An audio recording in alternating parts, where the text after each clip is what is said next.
In respectful presence of our brothers and sisters across boundaries and faiths, let us all join in prayer and worship and gratitude and for guidance.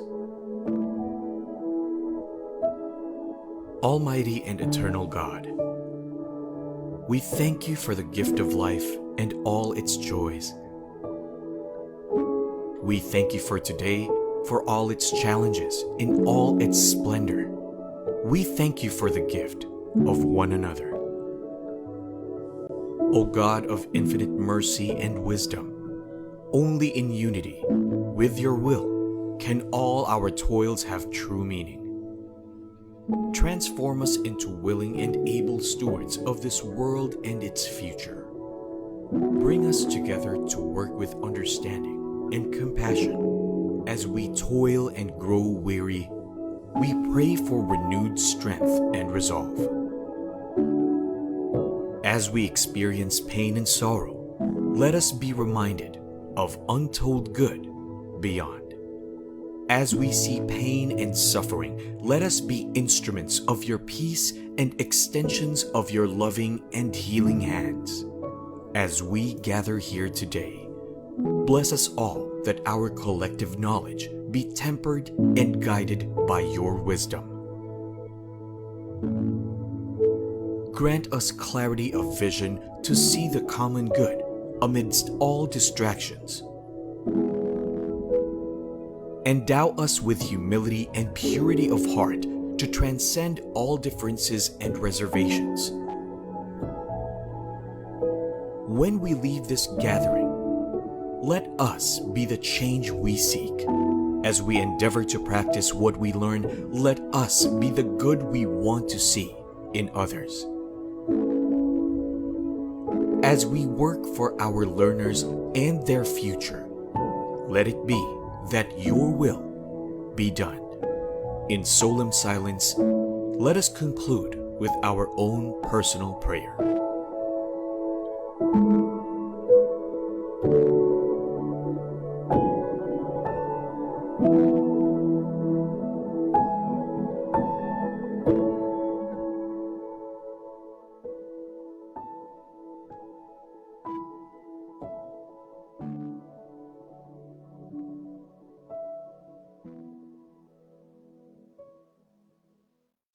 Mga kababayan, ang pambansang awit ng Pilipinas. Kayang magiliw, helas ng sinakanan, alam ng puso, sa dikit mo'y buhay. Lupang hinirang, tuyag ka ng magiting, sa mandulupin, di ka pasisingil, sa nagatak tutok sa simoy at sa langit mong pagaw, ay hinatang tula, kawin sa pagkayang minamahal, ang isang ng matawad mo'y tagumpay na nag-iingin, ang bituin at araw niya kailan pa may di magtitingin. Luman ang araw ng walhagit pagsinta, buhay langit sa piling mo. Ang hindi kaya na pagkay mag-aakit, ang mamatay ng dahil sa'yo.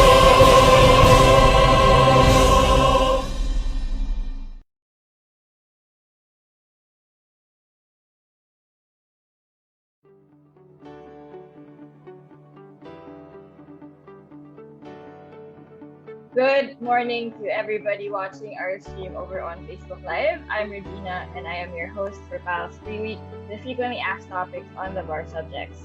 Welcome to our dear deans, speaker, professors, and partakers tuning into our stream. This is the first lecture from this series and we're very excited as we have our barristers prepare for the big day next month. For today, we will answer the FAQs on taxation law to accompany what you already know. The PAL's Free Week Frequently Asked Topics on the Bar Subjects Lecture Series is brought to you by the Philippine Association of Law Schools in collaboration with Rex Bookstore and Rex Educampion. To know more about our event partners, let's all watch this video. Ako si Romel, Proud Print Production Manager. Ako si Giselle, Proud Pre-Press Artist. Ako si Dom, proud ako na production supervisor. Ako si Ann, proud editor. Ako si Jonah, proud researcher. Ako si Chris, proud author.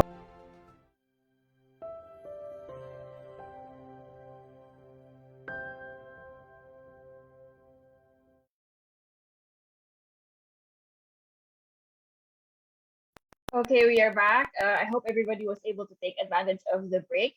If you have any questions for Dean Elveña, please leave them in the comments and Dean will get to them after her lecture. We would like to welcome back Dean Elveña to continue her lecture on taxation law. Thank you, Reg. So welcome back, everyone. We will discuss in this next session tax remedies. So this is actually day 4 of the bar examinations. I'm showing you a portion of the syllabus just for us to have like an overview of how the discussion will look like for this entire session. And so let me just give you an overview of remedies. Now, why do we have remedies in the first place? Because the government's power has a certain extent, and if the government went beyond that power, then the taxpayer has a remedy. But in adopting this remedy, the taxpayer must exhaust all administrative remedies available to the taxpayer, because otherwise, the action filed in court will be dismissed on the ground that there was a violation of the doctrine of exhaustion of administrative remedies. On the part of the taxpayer has a liability, and if the taxpayer did not fulfill it, then the government has a remedy. With respect to the government's remedy, the government need not comply with the principle of exhaustion of administrative remedies. So as you can see from the bar syllabus, the focus will be the jurisdiction of the Court of Tax Appeals, in cases of assessments of taxes. These are the instances where the CTA can acquire jurisdiction over the case. And another set is again shown on your screen.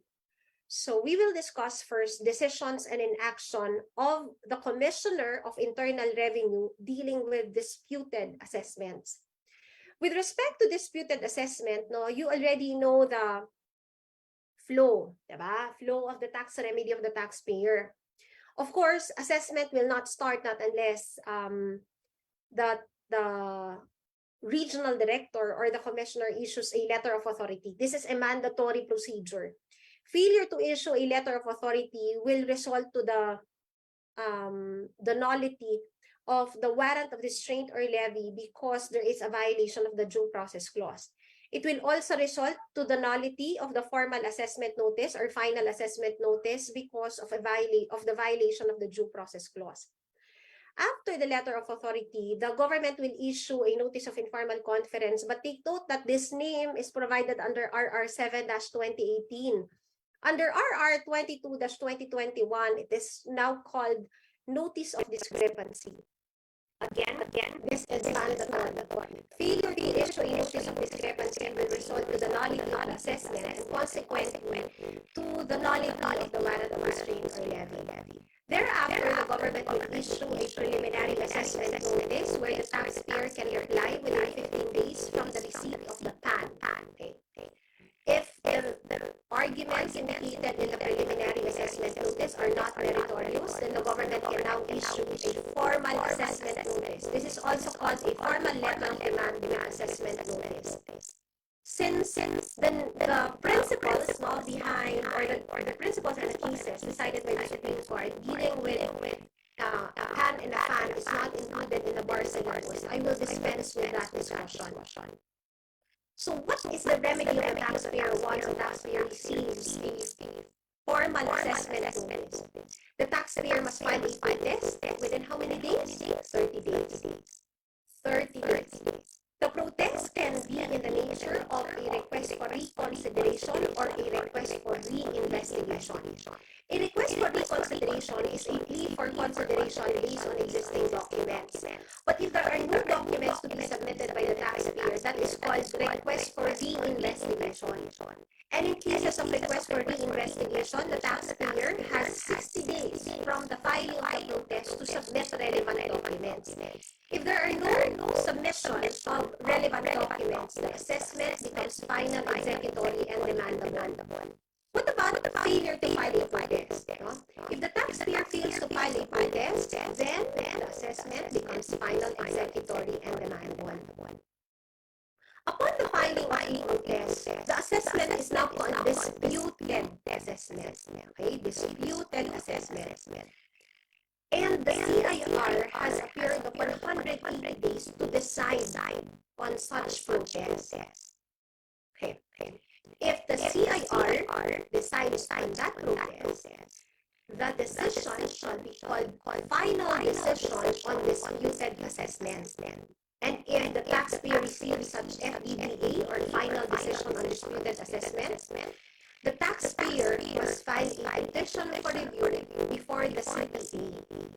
Within how many days? 30 days.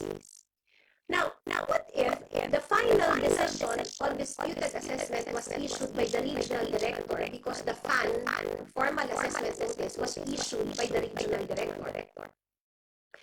If the FDDA and the FAN were issued by a regional director, then the taxpayer has two options. Either to file an administrative appeal or Form O, a request for reconsideration filed with the CIR, or a judicial appeal, and that is in the form of a petition for review to be filed by the Court of Tax Appeals Division. If the taxpayer opts to file a request for reconsideration within 30 days from the receipt of the FDDA, the CIR shall have a period of 180 days to act on the protest. And if the CIR issues a decision within this 180-day period, the recourse of the taxpayer, of course, is to file a petition for review before the CPA division. How many days? 30 days. Observe. Pag-aakyat ng CPA, 30 days yan. No? Pag-akyat sa CPA, laging 30 days yan. Okay? If any of the parties agreed by the decision of the CPA division, it is mandatory for such party to file a motion for reconsideration or motion for new trial. And this has to be filed before the CPA division. If still agreed, the taxpayer or the government can file a petition for review before the CPA and back. Halatang hindi ako marunong mag-adjust. Nandikit na sila na. Okay. If agreed, then the aggrieved party can file a petition for review before the Supreme Court. Are there instances where the CIR or the regional director will not act on the protest filed? Yes. In cases of inaction, there are two options. What are the two options of the taxpayer in cases of inaction? The two options of the taxpayer in cases of inaction as provided in the case of LazMall is first, to treat the lapse of the 180-day period as an implied denial and therefore file the petition for review before the CPA division within 30 days from the lapse, the expiration of the 180-day period. Or to await for the decision and file the appeal within 30 days from the receipt of the decision. Pwede ba hintayin ng decision? Kahit gano'ng pagkandaan? Pwede. So, merong whenever. Okay. Ngayon, what are the different reminders that I'd like to mention? In cases of inaction, walang admin. No, lagi ang akyat mo ay CPA division. Okay? Through the filing of a petition for review pursuant to Rule 4042. In cases of action, may decision na issue. What's the appellate remedy? The appellate remedy will really depend on who issued the FDDA. If the FDDA was issued by the regional director, then there are two options. Either to file an admin appeal or to file a judicial appeal. If the decision was issued by the CIR, obviously, walang admin appeal. So, ang recourse lang dyan, judicial appeal. Okay? So, again, I will repeat, with respect to judicial appeal, pwede yan in action or by decision. Pero ang admin appeal will apply only when there is a decision. Take note, pwedeng may ghosting sa mga decisions, and so pag may ghosting, ang recourse either to wait for the decision or to treat the inaction of the CIR as an implied denial. Please remember that the two options are mutually exclusive, meaning if the taxpayer wants to treat the inaction as an implied denial, that option shall preclude the other option. Okay? So they are mutually exclusive remedies. Lastly, please remember doctrine of exhaustion of administrative remedies. Ibig sabihin, you need to check whether the taxpayer filed a protest because the non-filing of a protest will result into the dismissal of the petition for review filed before the CTA on the ground that there was non-compliance with the doctrine of exhaustion of administrative remedy. Let us take a look at this question. Now, if you take a look at this question, the BIR conducted an audit. There was already a preliminary assessment notice issued against T Corporation. T Corporation filed a protest against the preliminary assessment, and then the BIR wrote T Corporation denying the letter protest. And T Corporation stated that if the taxpayer agrees with the finding of the BIR, it may exercise its right of appealing to the CTC. And so, because of that statement, T Corporation filed a petition for review. The BIR moved to dismiss on the ground that there was yet no protest filed on the assessment itself. Kasi nga daw, PAN pa lang naman yung nai-issue. Decide. Of course, the motion to dismiss must be denied. Why? The taxpayer cannot be blamed for not filing a protest because the language used and the tenor of the letter of the BIR shows that it is already the final decision of the CIR on the matter. It is the obligation of the CIR to indicate in a clear and unequivocal language whether his action constitutes his final determination of the issue so that the taxpayer will know whether or not to appeal the action.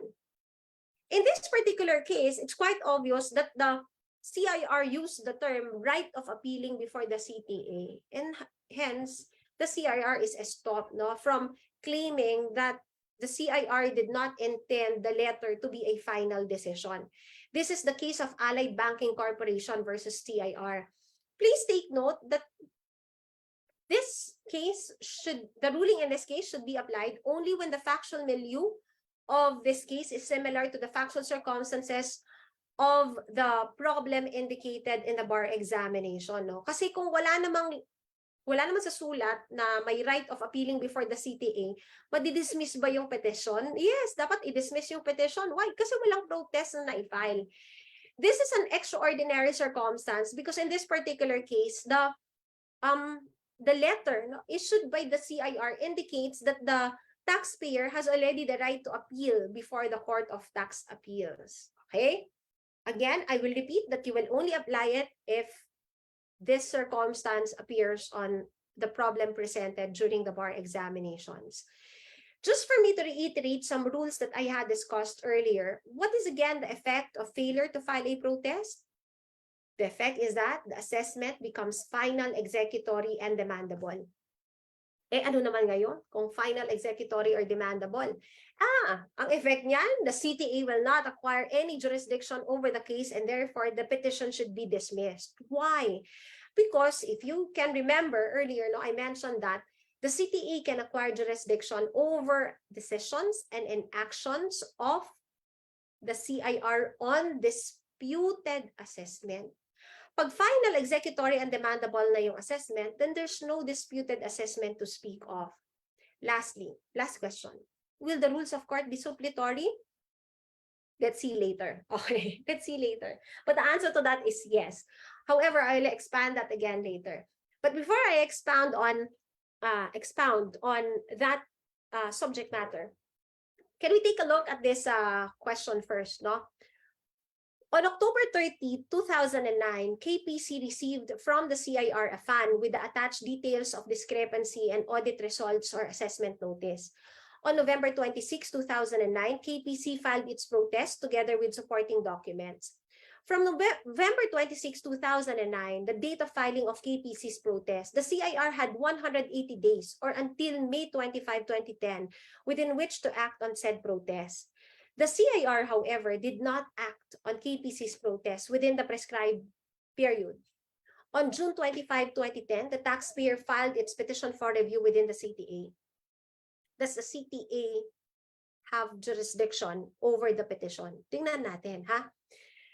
Dito may protest naman. So, check tayo dyan, di ba? So, titingnan na lang natin, was the petition for review filed within the reglementary period provided under the law? Okay, tingnan natin. Anong sabi sa batas? 30 days. Okay. If there is an inaction, the taxpayer has two options. Either to await for the decision or to file a petition for review and treat the inaction as an implied denial. Di ba? Ganun yung two options. Dito, apparently, hindi siya naghintay kasi walang decision eh. Di ba? Nag-file na siya ng petition for review even without awaiting for the decision. So, ang ginawa niya, okay, ano ang ginawa niya? Treat niya yung inaction as an implied denial. Okay. So, if there is, if the taxpayer treats the inaction as an implied denial, the petition for review should be filed within 30 days from the lapse of the 180-day period. Take note, kailan yung lapse ng 180-day period? May 25. May 25. Was the petition for review filed within the 30-day period? Okay. The answer is that? Okay. In this particular case, no, it was not filed within the 30-day reglementary period because it appears that when the taxpayer filed the petition for review only on June 25, 2010, the taxpayer was 1 day beyond the reglementary period for the filing of the petition for review. Ay, May 25 naman yun. E okay lang ang June 25? Hindi, kasi 31 days ang May eh. So, dapat ang last day of the 30-day period is June 24, no, 2010. Okay? So that's the reason why in this particular case, no, the petition for review should be dismissed outright for being filed beyond the reglementary period. Now, let's have another case. In this particular case, a taxpayer received a notice of assessment from the CIR through the regional director. The taxpayer timely filed a protest before the office of the regional director. After the lapse of the 180-day period and no decision was issued by the CIR, the taxpayer decided to administratively appeal to the CIR. Now, the CIR also did not act on the appeal within a period of 180 days, prompting the taxpayer to file a petition for review with the CTA. Should the CTA take cognizance of the case? Okay, tingnan natin. Ano ulit yung rule? Pag in action, bawal ang admin appeal. Mag-a-apply lang ang admin appeal if the regional director issued a decision. In this particular case, there was an inaction. So since there was an inaction, can there be an admin appeal? Hindi pwede, not allowed, diba? So what should have been the recourse of the taxpayer? The taxpayer should have filed a petition for review before the CTA within 30 days from the lapse of the 180-day period. In this particular case, when the taxpayer appealed to the CTA, it was already beyond the 30-day period from the inaction of the CIR's authorized representative. And take note, ha? Hindi po pwede yung i-treat mo yan as implied denial. Pag hindi nag-work, hintayin mo na lang yung desisyon, no? Hindi pwedeng ganon. Why? Because again, those remedies are mutually exclusive. So, I'll go back again to my question earlier, no? Will the rules of court be suppletory? Yes, they are suppletory. Why?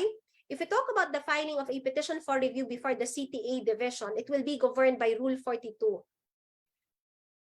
If the aggrieved party wants to elevate the same, no, then the aggrieved party should first file a motion for recon or motion for new trial before the CTA division, and this has to be filed within 15 days. Please take note that this remedy or this stage is mandatory. Thereafter, no, the taxpayer or the government, whoever the aggrieved party is, can file a petition for review before the CTA and bank pursuant to Rule 43. If still aggrieved, then file a petition for review before the Supreme Court pursuant to Rule 45. Observe, pag umabot ka na ng CTA, mag-a-apply na Rule 42, Rule 43, Rule 45 of the Rules of Court. That's the reason why the Rules of Court shall be suppletory. Please take note that the period beginning pag nandun na sa CTA division, no, tas aakyat na ng CTA and bank, then Supreme Court, lahat yan 15 days. So madaling tandaan.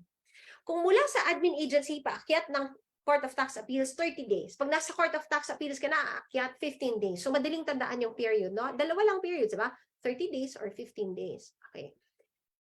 Let's talk about refunds. The CTA can acquire jurisdiction over decisions and inactions of the CIR involving refunds. Now, if you talk about refunds, you have refunds under Rule 229 and refunds under Rule 112. Let's first start with Rule 229. For Rule 229, diba? Section 229 of the NIRC, the grounds for refund can either be overpayment of the tax, erroneous or wrongful payment of the tax, illegal payment of the tax, or payment of penalty which is not authorized by law. Under Section 229, in relation to Section 204C of the NIRC, it is mandatory that the taxpayer should first file a written claim for refund before the CIR. That is also called admin claim for refund. Pag hindi ito na-file, i-dismiss yung judicial claim for refund. And the judicial claim for refund shall be in the form of a petition for review filed before the CTA division. Is there an exception to the filing of an admin claim for refund? Yes. When the face of the return shows a clear overpayment, that's the exception. Okay? Ayun.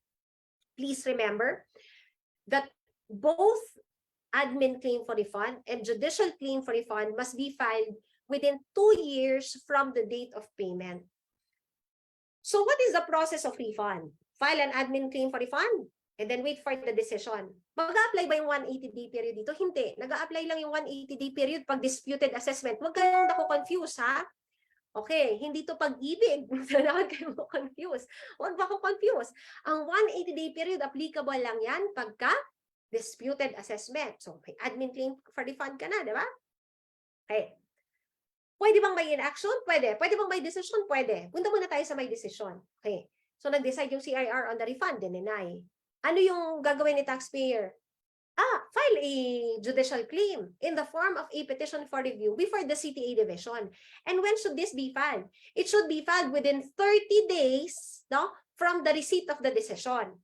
Provided that the 30th day will not fall outside the 2-year prescriptive period. Okay? I will repeat that. Provided that the 30th day will not fall beyond the 2-year prescriptive period. Kasi nga dapat yung judicial claim for refund must still be filed within that 2-year period. Okay? Pag nasa CTA na, MRMNT, CTA and Bank, and then Supreme Court. Okay? Ngayon, paano kung may inaction?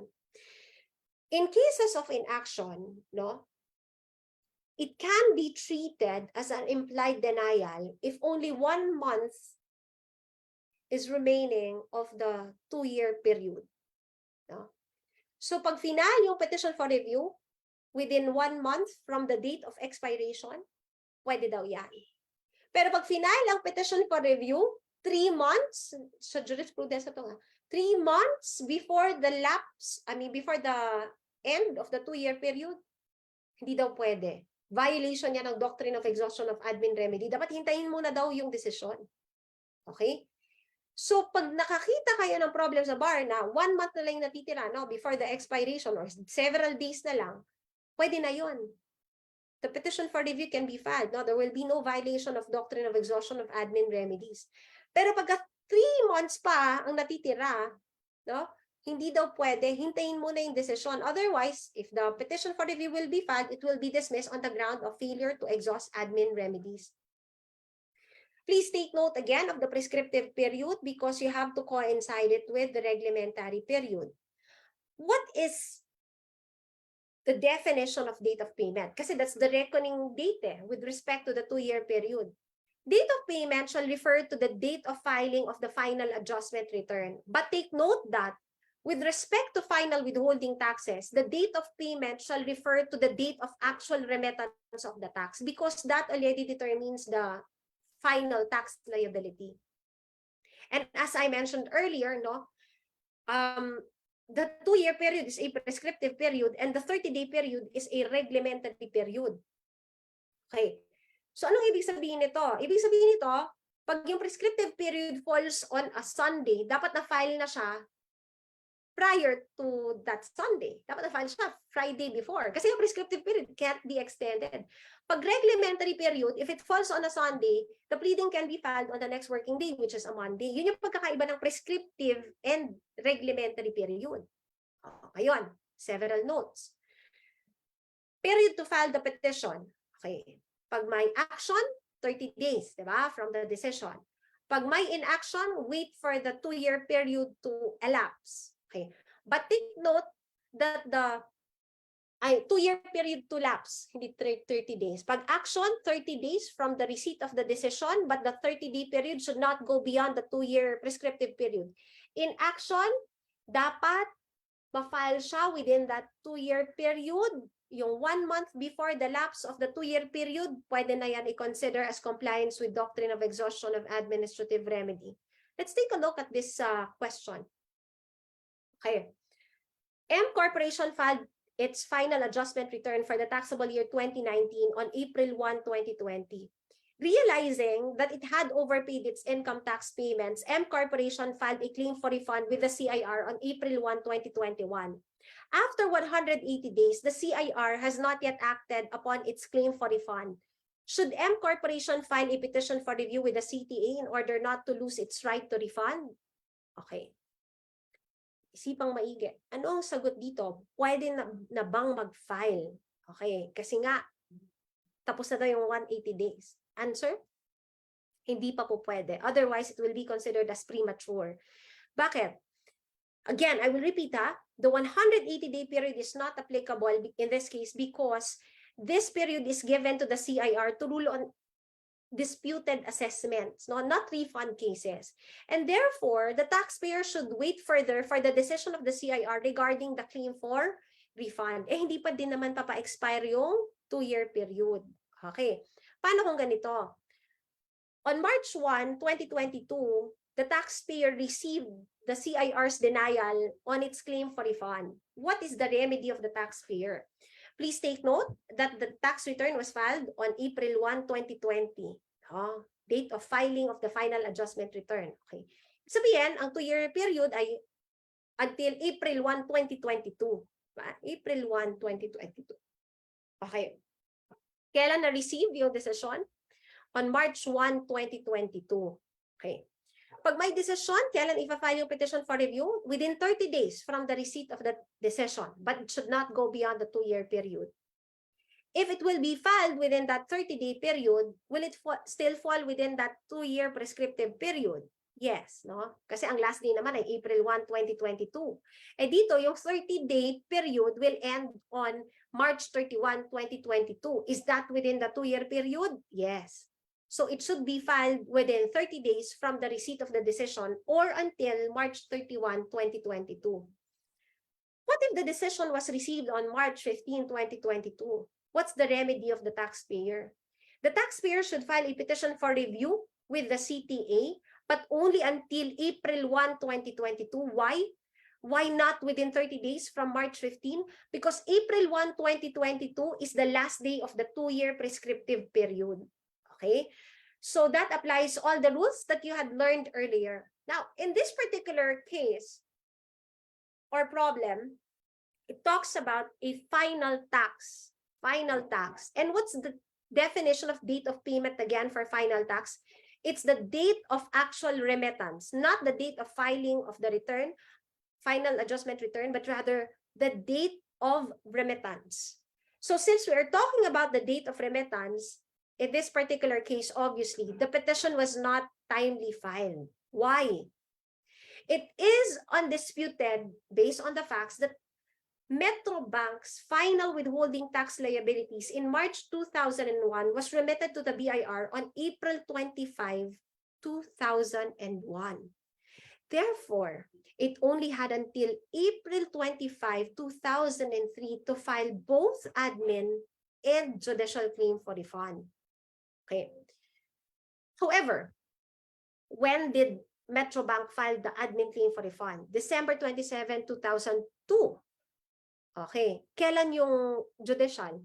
September 10, 2003. Is that beyond the 2-year period? Yes, yes. And that's why the claim for refund of Metrobank had clearly prescribed. Okay. Now, another point that I'd like to repeat is the concept of reglementary and prescriptive period. I had skipped like one case, no, because we lack time. So I will focus on this. If we would talk about this particular concept, no, it's quite obvious that you would check whether we are referring to prescriptive period or reglementary period. For the first one, no, it's well settled that for reglementary periods, if the last day to file the petition for review falls on a Saturday, Sunday, or holiday, it can be filed on the next working day. But for the second question, no, it cannot be filed on the next working day because we are talking about prescriptive period. Okay? Kaya hindi siya pwedeng ma-extend on the next working day. If it will be filed on the next working day, then the refund is considered as time-barred. Now, this is not the only rule dealing with refund. We also have refund under Section 112. Okay? For refunds under Section 112, please remember that any appeal to the CTA must be made within 30 days from the receipt of the decision of the CIR on the claim for refund. The 2-year period under Section 112 applies only with respect to admin claim for refund and not judicial claim for refund. Because under Section 112, the judicial claim for refund must be filed within 30 days from the receipt of the decision. Therefore, can it go beyond the prescriptive period? The 2-year prescriptive period, meaning the filing of judicial claim, can it go beyond the 2-year prescriptive period? Pwede. Kasi nga yung 2-year prescriptive period applies only to admin claim for refund. Ngayon, if you would read the train law provides that the 30-day period to file a judicial claim for refund must be 30 days, no, from the receipt of the decision. Walang nakasulat doon na or from the lapse of the 90-day period within which the CIR should act on the claim for refund. And hence, I do not agree with the CTA and bank case recently promulgated, no, just this year, where the CTA mentioned that the lapse of the 90-day period will be treated as an implied denial. Okay, I do not agree because the law does not provide for situations where the lapse of the period shall be treated as an implied denial. And so I go for one where there has to be a decision first before the taxpayer can elevate it to the CTA. What is my point there? My point there is this, no? RE 9282 is quite specific. Inaction will be treated as an implied denial only when the NIRC provides such, no? That the inaction shall be treated as an implied denial. So, what are the notes under Section 112? The petition for review need not be filed within the 2-year period because such period shall apply only with respect to admin claim for refund. Now, let's talk about other matters. For other matters, no, please be reminded that there is a prescriptive period for the collection of the tax, but this is not included in your syllabus. However, I need to remind you of this rule. Earlier, I mentioned that if there's a finality of an assessment, no, meaning wala nang disputed assessment to speak of, the CTA can no longer acquire any jurisdiction, diba? Yun yung pinag-usapan natin kanina. But later, I will tell you that there's an instance where the CTA can still acquire jurisdiction. But before we go to that, no, let me give you a rundown of what I've discussed. Okay. So in this segment of my lecture, I will discuss as well original actions by the CTA, petitions for certiorari, and the jurisdiction of the CTA with respect to issuances by the Secretary of Finance. Well, let's first start with prescriptive period. Sabi ko kanina, pag final na yung assessment, the CTA will not acquire jurisdiction. However, if the taxpayer raises an argument dealing with the right of the government to collect being time-barred, okay? So, ang argument na ay hindi na dun sa disputed assessment or hindi na dun sa assessment mismo, but rather with respect to the prescription of the right of the government to collect, the CTA can still acquire jurisdiction kahit final na yung assessment. Why? It will fall under other matters. No? Sige. I'll just skip some of the cases so that I can finish the topics within the period allotted for my lecture because I can only lecture until 12 noon. Okay. For the issuances by the Secretary of Finance, please be reminded that any ruling by the CIR pursuant to the quasi-legislative function of the CIR is reviewable by the Secretary of Finance. And the decision of the Secretary of Finance is reviewable by the CTA. So the CTA can acquire jurisdiction over these decisions of the Secretary of Finance. If the CIR acted based on its quasi-judicial function, hindi na yan aakyat sa Secretary of Finance. No? Pag quasi-judicial functions, which are ruling on disputed assessments, refunds, other matters, and penalties, ang akyat agad CTA. Kaya pag papansin mo sa disputed assessment na discuss ko kanina and refund, hindi na siya umakyat sa Secretary of Finance. Bakit? Kasi quasi-judicial function yon ng CIR. So ang akyat niya, CTA. Okay. Pag quasi-legislative function ng CIR, such as issuance of rulings, administrative orders, circulars, ang akyat mo muna, Secretary of Finance. After Secretary of Finance, akyat yan sa CTA. Okay? So the flow of the process dealing with rulings issued by the CIR is shown on your screen. Now, does the CTA possess jurisdiction to resolve tax disputes between the BIR and the GOCC, asked in the bar? No. It is the SOJ which has jurisdiction over the same. I honestly do not agree, but this is the jurisprudence, no? SOJ's jurisdiction over tax disputes has already been finally settled. No? As long as there's a tax dispute between the BIR and a GOCC, SOJ will acquire jurisdiction. Let's talk about original jurisdiction. Collection case first and then criminal case. For collection cases, the rules are shown on your screen. This is a provision of RA 9282. This is provided under BP 129, diba? If the amount to be collected is 300,000 or less, MTC. More than 300,000, RTC. BP 129 pa to. CTA will acquire jurisdiction if the assessment is final and executory and the principal amount of tax being collected is 1 million. I hope that's clear, no? I hope that's clear. CTA will acquire exclusive original jurisdiction only when the assessment is already final and executory. If the assessment is still disputed, then CTA will not acquire jurisdiction over the case even if the principal amount of tax being collected is 1 million. Okay? So, saan yan pupunta pag 1 million? RTC under BP 129. But of course, if the case was filed after the effectivity of the law amending BP 129, which was effective August 2021, we will apply the following jurisdictional amounts. MTC 2 million or less. RTC more than 2 million. CTA, principal amount is 1 million, but the assessment should be final and executory. What about for criminal cases? If the imposable penalty is 6 years or less, MTC. More than 6 years, RTC. CTA acquires jurisdiction if the principal amount is 1 million or less. Ma'am, paano kung hindi pa final yung assessment? CTA will still acquire jurisdiction kasi criminal case siya. Okay, yan yung pagkakaiba between a collection case and a criminal case. Let's have a brain exercise. Let's apply the provisions amending BP 129. Apply provisions amending BP 129. Amount being collected is 1 million. Assessment is not final. Which court acquires jurisdiction? MPC.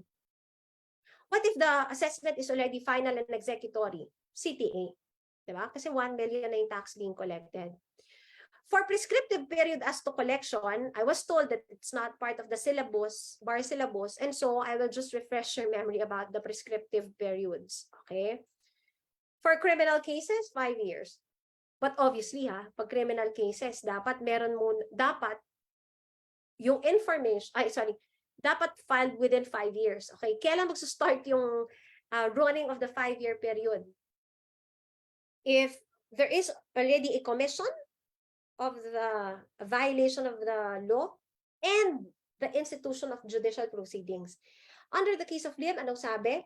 Institution of judicial proceedings would mean the filing of an affidavit complaint before the office of the prosecutor. So the 5-year period will not begin to run, not unless there is an affidavit complaint filed before the office of the prosecutor. Okay, I'll just skip this portion. Let's talk about no suspension, part of the syllabus. Section 218 of the NIRC provides that no court shall have the authority to grant an injunction in order to restrain the collection of National Internal Revenue Tax. Please take note that this applies to National Internal Revenue Tax. There is no similar provision under the Local Government Code. Therefore, can a taxpayer file a case for injunction against a local government unit for the collection of either a local tax or a real property tax? The answer is in the affirmative, because this rule applies only with respect to the collection of national internal revenue taxes. Will the filing of an appeal before the CTA suspend the payment of the tax or suspend the collection of the tax?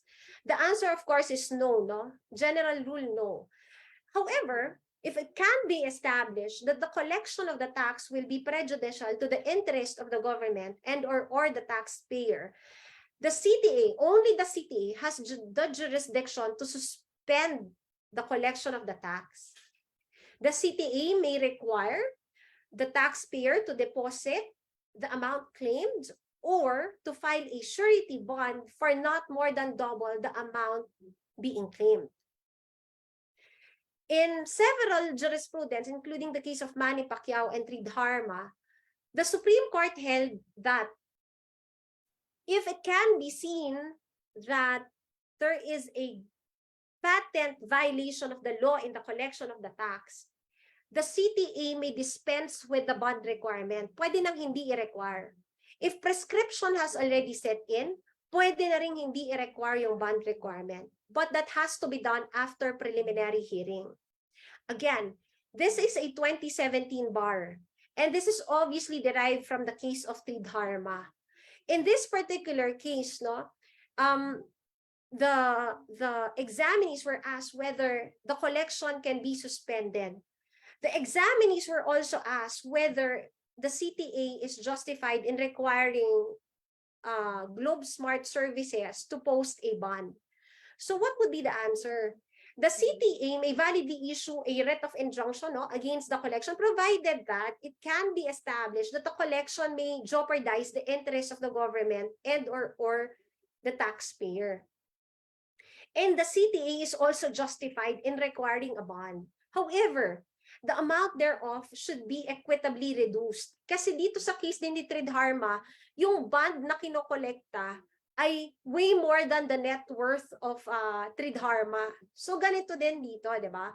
And so, it behooved the CTA in division to consider other factors, no, recognized by law towards suspending the collection of the assessment and also suspending the requirement on posting a bond. Can the CTA acquire jurisdiction over petitions for the issuance of writ of certiorari? The answer is in the affirmative. That is included within the jurisdiction of the CTA, no? Because the CTA shall have exclusive jurisdiction to resolve all tax problems. And this will include resolutions of petitions for writs, issuance of writs of certiorari. Can there be reservation of liability for tax cases? There can be none, because civil liability for taxes and the criminal actions shall at all times be simultaneously instituted, and therefore there can be no right to reserve the filing of a civil action separately from the criminal action. Can the CTA and bank nullify the decision of the CTA division? No, this is not allowed. They are equal courts, diba? The court sitting and bank is an equal court as that of the court sitting in division. Plus, if the CTA and bank will do so, then it is considered contradictory to the immutability of judgments. Let's go to local taxes. CTA can also acquire jurisdiction over decisions, orders, or resolutions of the regional trial court involving local tax cases. Okay. So let's review again local tax assessment. For local tax assessment, if the taxpayer received it, no, then the taxpayer should file a protest within 60 days from the receipt of the protest. Payment under protest is not mandatory for local taxes. The local treasurer shall have a 60-day period to act on it. Inaction shall be considered implied denial. What's the remedy of the taxpayer in cases of inaction, or if the taxpayer is aggrieved by the decision of the local treasurer? The remedy is to file an action before the regional trial court because this is incapable of pecuniary estimation. Please take note that questioning a decision involving a disputed assessment is incapable of pecuniary estimation. Kaya RTC. From RTC, it goes to the CTA division. Pag nasa CTA division, same na yung proseso na yan, di ba? MRMNT, CTA and Bank, Supreme Court. Okay. Now, paano kung refund? Okay. Bago tayo pupunta sa refund, please remember that for local tax cases, the doctrine of exhaustion of administrative remedies likewise applicable. So the taxpayer should first file a protest, no, or should await for the lapse of the 60-day period within which the local treasurer can decide. Otherwise, the petition should be dismissed on the ground that it is premature. For refunds of local taxes, parehas ang rule, no, under national tax. Dapat meron munang written claim for refund. Only that for local taxes, walang exception. Mandatory talaga siya. File muna a written claim for refund and then a judicial claim for refund. And both must be filed within 2 years from the date of payment. Parehas din sa local taxes. Pero, here's a catch. Ang judicial claim for refund ng national taxes, National Internal Revenue Taxes, CTA, di ba? Pagka local tax, okay, ang judicial claim for refund niya will depend on the amount being sought to be refunded. If the amount falls within the jurisdictional amount of MTC, then MTC shall acquire exclusive original jurisdiction. If the jurisdictional amount falls within the exclusive jurisdiction of RTC, sa RTC magpa-file. Pag MTC, ang jurisdictional amount at aggrieved, no, RTC aakyat. From RTC, CTA and bank na. Bakit? RTC took cognizance of the case in its appellate jurisdiction. Paano if RTC took cognizance of the case in its original jurisdiction? If RTC took cognizance of the case in its original jurisdiction, then ang akyat mo, CTA division, hindi en bank. Kasi RTC took cognizance of the case in its original jurisdiction. Okay. And then, parehas na, parehas na procedure, remedy. MRMNT, CTA and Bank, SC. Take note, this is mandatory, no? The filing of a motion for recon or motion for new trial is mandatory. What about, wait lang ha, okay. What about if there's a question dealing with the franchise tax of NAPOCOR? Okay, franchise tax of NAPOCOR.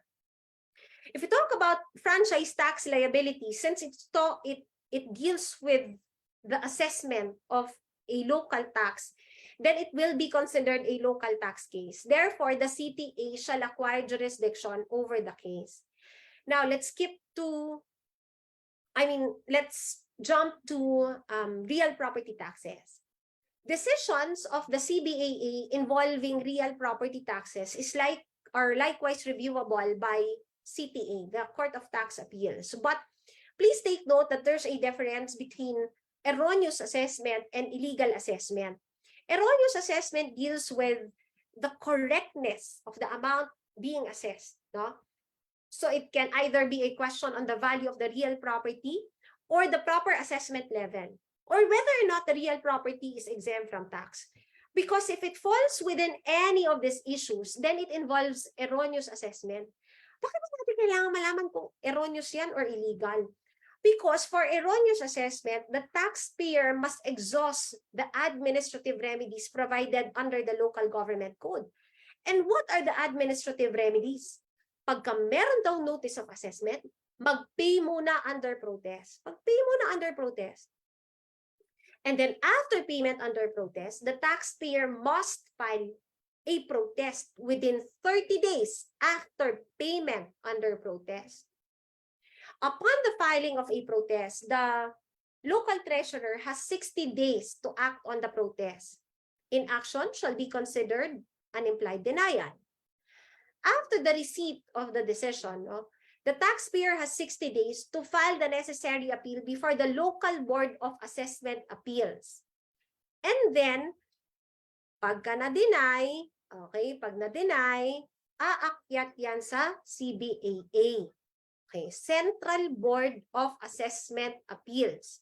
Take note, if the party is aggrieved by the decision of the CBAA, hindi yan aakyat sa CTA division, aakyat yan sa CTA and bank.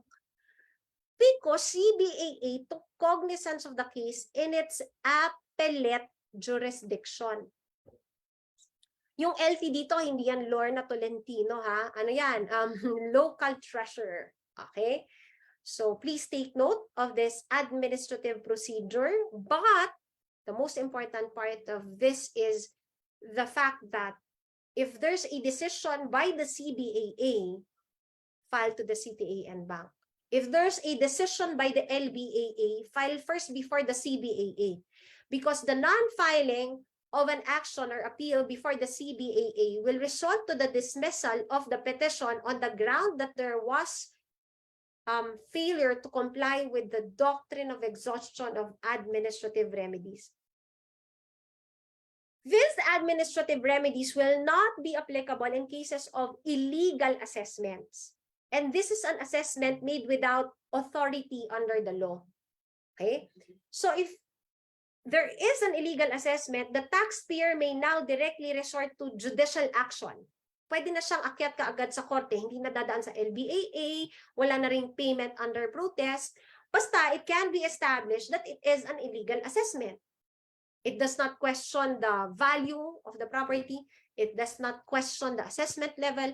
It does not argue that the property is exempt from tax. Okay. Perfect example is the case of T versus Trump, where the taxpayer was actually arguing that the municipal assessor has no authority to impose schedule of market values, because the schedule of market values must be jointly prepared by the provincial, city, and municipal assessors of municipality within the Metro Manila area. Apparently, there's no payment under protest. There's no filing of an appeal before the LBAA and CBAA. So is there a violation of the doctrine of exhaustion of administrative remedies? There is none. Why? Because in this particular case, what is involved is an illegal assessment and not an erroneous assessment. There being no erroneous assessment, payment under protest is not mandatory, because payment under protest is required only when there is a question as to the reasonableness of the amount being assessed. Okay? In the case of Napocor, ang question dito ay exempt ba daw yung real property o hindi? Okay. Ano ba yan? Erroneous assessment ba yan or illegal assessment? That is an erroneous assessment. Therefore, is there a need to pay under protest first? Yes. Is there a need to file an appeal before the LBAA first? Yes. Okay. Let me skip this, please. Okay. What is my legal basis in stating that lahat ng akyat 30 days? Kunwari, CBAA, ilang days aakyat sa CTA and bank? Okay, 30 days din. Ito ang basis, no? Section 11 of RA 9282. Sige. Now, let me just skip this, sorry, so that we can maximize our time. But I'd like to highlight the decision of the court in the case of PEZA. Okay. In this particular case, the Supreme Court held that the Court of Tax Appeals has exclusive jurisdiction over petitions for certiorari assailing interlocutory orders issued by the regional trial court in local tax case. So, hindi lang sa National Internal Revenue Tax, merong jurisdiction ang Court of Tax Appeals with respect to petitions for issuance of writs of certiorari, but it also applies to local tax cases, no? So yun yung sa City of Lapu-Lapu. Okay.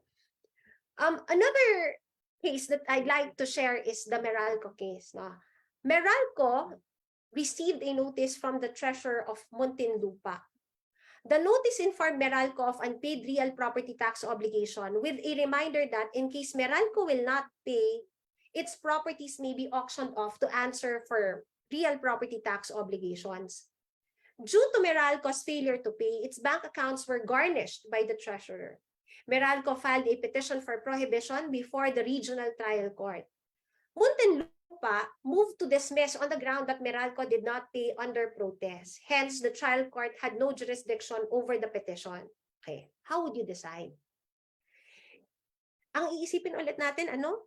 Ano ba to? Illegal assessment ba to? Or erroneous assessment? Diba? Okay. Please take note again that payment under protest is required only when it involves an erroneous assessment, meaning there has to be a question on the reasonableness of the assessment issued by the local treasurer. In this particular case, the notice given to Meralco was a mere notice of collection.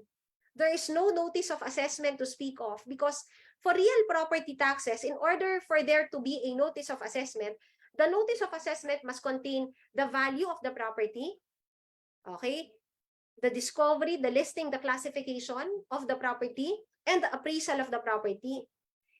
In this particular case of Meralco, the notice does not include these facts. It appears to be just a notice of collection. No, it merely states that the government will collect. And therefore, there can be no payment under protest because payment under protest shall be mandatory only when a notice of assessment has already been issued by the government. No?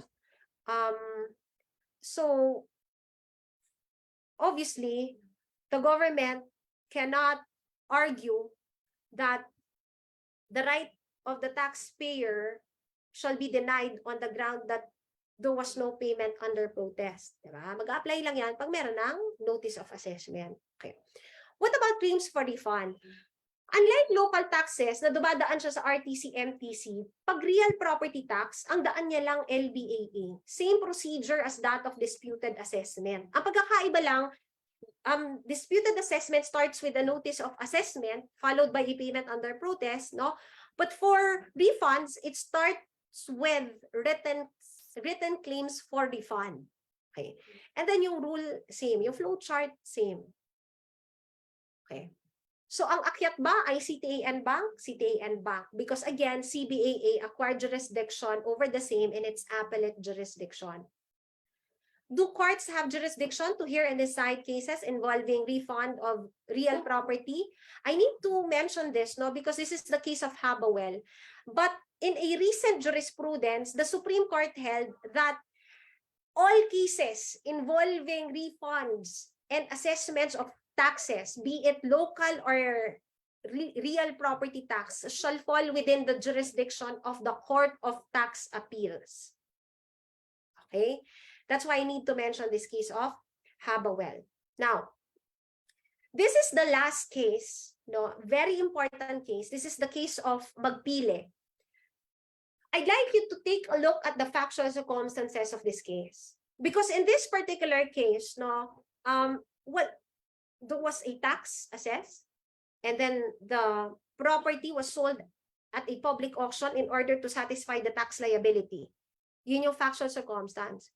But looking at the case filed by the taxpayer, it appears that Magpile was requesting for the nullification of the tax sale not on the ground that the assessment is not reasonable or that the assessment is contrary to law, but rather on the ground that Magpile did not receive any notice from the treasurer with respect to the tax sale because based on evidence, the notices were sent to the wrong address.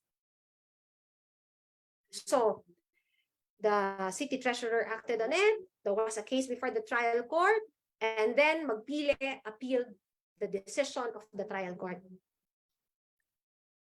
Where should the appeal be filed? Would it be filed before the CTA or would it be filed before the CA, Court of Appeals? It should be filed before the Court of Appeals the Court of Appeals. Why? The dispute arose from the alleged non-compliance of the local government with respect to the provisions of the local government code dealing with tax delinquency sale. If you would read again the facts and circumstances, the petition of Magpile did not really assail the legality or validity and the reasonableness or correctness of the real property tax assessment and collection. Hindi niya kuni-question yon. Ang kuni-question niya ay yung notice hindi na-send sa kanya, yung notice of sale ay hindi na-send sa kanya. It was sent to a wrong address. And therefore, what Magpile was questioning is the alleged denial of due process in levying his property. And this is the reason why this case cannot be treated as a tax case. And therefore, the CTA or Court of Tax Appeals will not acquire jurisdiction over the same. Okay? The issue, remember this, the issue of the validity and legality of the tax sale is not essentially related to the issue of the demandability of the real property tax. No, hindi automatic yon na porket dun sa problem ay nakasulat real property tax, tax case na siya. You have to see whether it involves a question on a tax assessment, diba? On the reasonableness of the tax assessment, on the legality or validity of the tax assessment. Kasi kung hindi yun question, it's not a tax case. And therefore, the CTE will not acquire jurisdiction, rather the Court of Appeals will acquire jurisdiction. So, that is all for this entire session. I hope that somehow I had helped you in remembering all the principles that you would need in answering the questions during the bar examinations. Before I end this session, I would like to tell everyone, all hopefuls, all bar examinees, that your first enemy is self-doubt. And I am telling this to all my audience when I get invited for lectures. Your number one enemy is self-doubt. And so, do not succumb to it. Diba? Do not doubt yourself, because you had reached this level simply because of one reason, and that is all of you are already prepared. And so I guess it's time for me to end my session. God bless everyone, and I hope that we will all be happy after the release of the bar results. Enjoy your day. Thank you very much, Dean Elveña, for sharing with us your extensive knowledge on taxation law. Thank you so much, Dean. And thank you to our partners, Rex Bookstore and Rex Educampion, for making this event possible. Hold on. We would like to remind everybody that our frequently asked topics on the bar subjects lecture series will resume next week, Monday, October 31. So make sure to follow the PAS and Rex Bookstore Facebook pages for the roster of speakers and for further updates. We hope that everybody tuned into our stream learned a lot from today's lecture. Thank you, everybody. It's nearly afternoon. Have a great afternoon, and we'll see you all next week. Thank you, Dean. Thank you, Rex. Very supportive. Bye-bye.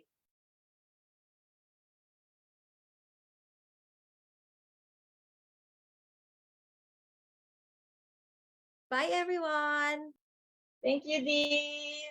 Bye po, Dean. Thank you so much.